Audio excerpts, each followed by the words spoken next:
जय हिंद साथियों, आज के इस वीडियो में आपको हम कक्षा 12 गणित सदिश बीजगणित की सवाल बताने वाले हैं। जैसे कि आप देख रहे हैं ये प्रश्नावली 10.1 है और बहुत सारे बच्चों का कमेंट था वीडियो नहीं आ रहा था और वीडियो थोड़ा लेट भी हुआ था आने में, क्योंकि घर में थोड़ा काम था, शादी विवाह का काम था, जिसकी वजह से लेट हो गया था। और बहुत सारे बच्चों का कमेंट आया था कि वीडियो बन नहीं रहा। तो अब आपको बता दें, अब जब वीडियो शुरू हो गया है तो अब वीडियो आपको बोर्ड एग्जाम तक आपको लगातार मिलेगा और पूरी कोशिश रहेगी कि आपको वीडियो 1-2 वीडियो डेली का डेली मिले। और जितना नुकसान हुआ है, गैप है, उसके लिए हम आपको कोशिश करेंगे कि 2-2 3-3 वीडियो देने का। तो चलिए देर नहीं करते हैं और देखते हैं। ये बोला है उत्तर से 30 अंश पूर्व में 40 किलोमीटर विस्थापन का आलेखित निरूपण कीजिए। यानी कि आपको आलेख पर इसे दिखाना है जो सवाल दिया है। तो ये एनसीईआरटी है जो कि काफ़ी इंपॉर्टेंट है, आप इसको देख लीजिएगा। सबसे पहले उत्तर से पूर्व, इससे पहले हमें एक निर्देशांक बना लेना होगा। जैसे कि आप यहाँ पर देख रहे हैं, निर्देशांक का चित्र ऐसे ही होता है। ये हो गया आपका निर्देशांक बनकर तैयार। और इसमें जो है ध्यान दीजिएगा, ये ईस्ट होता है। जो निर्देशांक बनता है ये ईस्ट है, ये वेस्ट है और ऊपर का नॉर्थ है और नीचे का साउथ है। आप मैप में भी देखेंगे तब भी ईस्ट इधर ही रहता है, यानी कि पूरब पश्चिम उत्तर दक्षिण हो गया। ये बोला है उत्तर से 30 अंश पूर्व।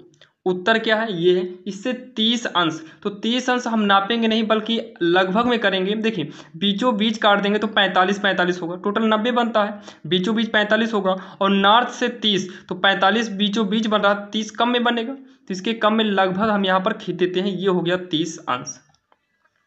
अब उसके बाद इसको हम एक बिंदु मान लेते हैं, पी मान लेते हैं। ये मान लो 30 अंश हो गया है। अब ये बोला है कि 40 किलोमीटर के विस्थापन का आलेखित, तो यहाँ पर आपको लिख देना है 40 किलोमीटर और ये आपका चित्र बनकर हो गया तैयार। ये क्या हो गया, चित्र बनकर तैयार हो गया है। लगभग के हिसाब से यहाँ पर बिंदु ओ कर लीजिए, हो गया आंसर। अगर हम दूसरे नंबर की बात करें तो बोला है निम्नलिखित मापों को अदिश एवं सदिश रूप में श्रेणीबद्ध कीजिए। 40 केजी। अच्छा ये बताइए, जो 40 केजी है ये सदिश होगा या फिर अदिश होगा? तो जो 40 केजी है, नंबर 1 40 केजी। देखिए 40 केजी जो है ये सदिश नहीं होगा बल्कि अदिश है। ये क्या है, अदिश है। अदिश आप सदिश अदिश आप जो है पढ़े होंगे, कक्षा 11 में ही खूब पढ़े होंगे। 40 किलो का जो वजन है ये कोई दिशा निश्चित नहीं हो रहा है। सदिश का देखिए, सदिश का मतलब जिसमें परिणाम के साथ साथ दिशा भी निश्चित हो, परिणाम दिशा दोनों हो, इसमें दिशा ना हो। तो 40 केजी आप किधर लगाएंगे, ये दिशा क्लियर नहीं है, इसलिए ये अदिश हो गया। 2 मीटर उत्तर से पश्चिम, तो उत्तर से पश्चिम ये दे दिया क्या, तो ये आपका सदिश होगा, क्योंकि ये इसमें देखिए ना 2 मीटर, तो ये आपका परिणाम है, साथ में उत्तर पश्चिम दिशा भी दे दिया, तो ये सदिश हो गया। 40 डिग्री अंश, तो 40 डिग्री अंश जो है ये अदिश है। ध्यान देना, अंश हमेशा क्या माना जाता है, अदिश। तो ये आपका अदिश हो गया। 40 किलोवाट, ये भी अदिश आपका माना जाता है, ये भी अदिश माना जाएगा। 10 की पावर -19 कूलाम, यानी कि एम्पियर वाला जो कूलाम है ये आपका अदिश ही माना जाएगा, ये भी क्या है, अदिश। ये देखिए मीटर प्रति सेकंड स्क्वायर, ये त्वरण है और त्वरण हमेशा सदिश होता है क्योंकि त्वरण की दिशा निश्चित होती है। जैसे आप साइकिल चलाते हैं, अचानक उससे भगाएंगे या अचानक ब्रेक मारेंगे तो इसकी दिशा निश्चित है क्योंकि वो आगे ही जाएगी। आप बैक गियर लगा के साइकिल को पीछे नहीं ले जा सकते हैं, या गाड़ी को बैक ले जाएंगे तो इसमें त्वरण काम नहीं करेगा। इसलिए त्वरण हमेशा एक ही दिशा में काम करता है और दिशा निश्चित है, आगे ही जाएगा, तो सदिश। और आप पढ़े होंगे जिसमें जैसे त्वरण हो गया, विस्थापन हो गया, ये सब सदिश में आते हैं। तो यहाँ पर मीटर प्रति सेकंड स्क्वायर त्वरण है, त्वरण आपका सदिश में आएगा। बाकी यहाँ पर आपको हमने सब लिख दिया है। 40 केजी ये किधर लगाना है नहीं पता, अदिश है। 2 मीटर उत्तर पश्चिम दे दिया तो सदिश हो गया। और अंश हमेशा अदिश माना जाता है। वाट भी अदिश है, कूलाम अदिश है और 20 मीटर प्रति सेकंड स्क्वायर यानी कि त्वरण आपका क्या हो गया, सदिश हो गया। तो चलिए देर नहीं करते हैं और देखते हैं सवाल नंबर तीसरी।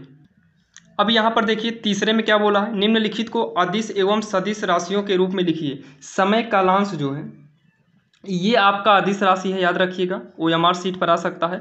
ये क्या है, अदिश राशि है। दूरी, अच्छा बताओ दूरी सदिश है या अदिश? देखिए दूरी का, मान लीजिए आप 2 किलोमीटर गए तो ये दिशा निश्चित नहीं है कि आप किस दिशा में गए हैं, इसका मतलब इसमें दिशा नहीं दिया है। जब दिशा ना दिया हो तो वो अदिश हो जाता है। अच्छा बल आप लगाएंगे तो मान लीजिए आपको किसी पर बल लगाना है या किसी दीवार को धक्का देना है तो क्या उसकी दिशा निश्चित होगी कि नहीं? तो निश्चित होगी। आप साइकिल में पैडल मारेंगे तो उसकी भी दिशा निश्चित होगी। आप किसी को कंटाप मारेंगे तो उसकी भी दिशा निश्चित होगी। ऐसा नहीं है कि आप पीछे से कुछ कर देंगे, पीछे से मारेंगे। तो बल की दिशा हमेशा निश्चित होती है, इसलिए सदिश है।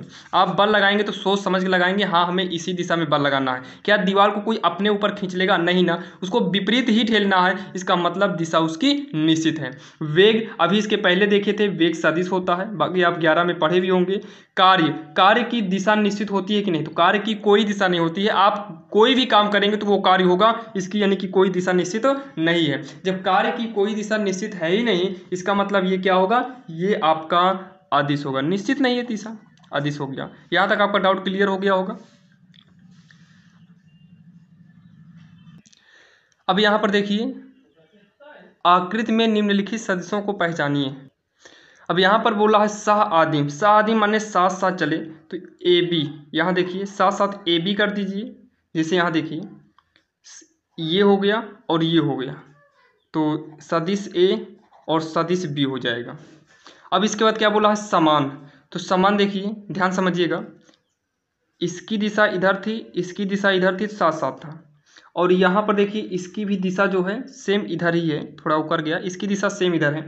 बोला है समान, तो समान जो होगा डी और बी होगा, क्योंकि दोनों देखिए समान है, सामने सामने है, तो सामने सामने को समान बोल सकते हैं। बोला है संरेख हो परंतु असमान हो, तो संरेख ए और सी क्या कर दीजिए? ए और सी कर देते हैं। ए और क्या करेंगे? सी करेंगे। इसमें कुछ खास नहीं समझना है। सह आदिम का मतलब साथ साथ कर दीजिए, ए बी को कर दो। समान में जो है सामने सामने है, इसलिए कर दीजिए। संरेख परंतु असमान हो, आप इसको सामने सामने कर दीजिए। इतना आप करिए बस, का आपको कुछ खास नहीं करना है, केवल इतना करके छोड़ देना है। अब यहाँ पर देखिए सही और गलत करना है, ध्यान देना, थोड़ा मिट गया है, इसको आप देखिएगा, क्योंकि गर्मी इतनी ज़्यादा है कि पसीने से जो है ये मिट जा रहा है, क्योंकि हाथ रख रहे हैं तो हाथ से धब्बा पड़ गया है। निम्नलिखित का उत्तर सत्य अथवा असत्य रूप से दीजिए। सदिश से तथा माइनस सदिश से संरेख है। देखिए जब इन दोनों को जोड़ेंगे तो जोड़ने पर जीरो आएगा, और जिसको जोड़ने पर जीरो आ जाए वही संरेख है। या फिर जैसे ए बराबर माइनस ए कर दो तो ये आपका संरेख हो जाता है, तो ये संरेख है, यानी कि हाँ कर दो या फिर सत्य कर दो, दोनों सही है। दो संरेख सदिशों का परिणाम सदैव समान होगा। दो संरेख सदिश का परिणाम समान नहीं हो सकता है सदिश से कुछ और दिया हो और दूसरा सदिश कुछ और दिया हो, तो ये असत्य हो सकता है। समान हो सकता है लेकिन हमेशा नहीं हो सकता है। समान परिणाम वाले दो सदिश संरेख होते हैं। समान परिणाम वाले दो सदिश नहीं, समान परिणाम वाले नहीं, विपरीत परिणाम होना चाहिए, कि जैसे यहाँ प्लस में है तो इसमें माइनस में होगा तब संरेख होगा। इसका मतलब ये भी जो बोला है असत्य है। उसके बाद समान परिणाम वाले दो संरेख सदिश समान होते हैं। ध्यान से सुनिएगा, समान परिणाम वाले दो संरेख सदिश होते हैं, यानी समान परिणाम के दो संरेख हों तो क्या वो सदिश होंगे? ऐसा कभी नहीं हो सकता। ये भी क्या है? असत्य है। ये भी असत्य है, यह असत्य कर लीजिएगा, असत्य है। तो यही आपकी प्रश्नावली यहाँ पर समाप्त होती है। बाकी जो है अब आपको वीडियो डेली का डेली मिलेगा।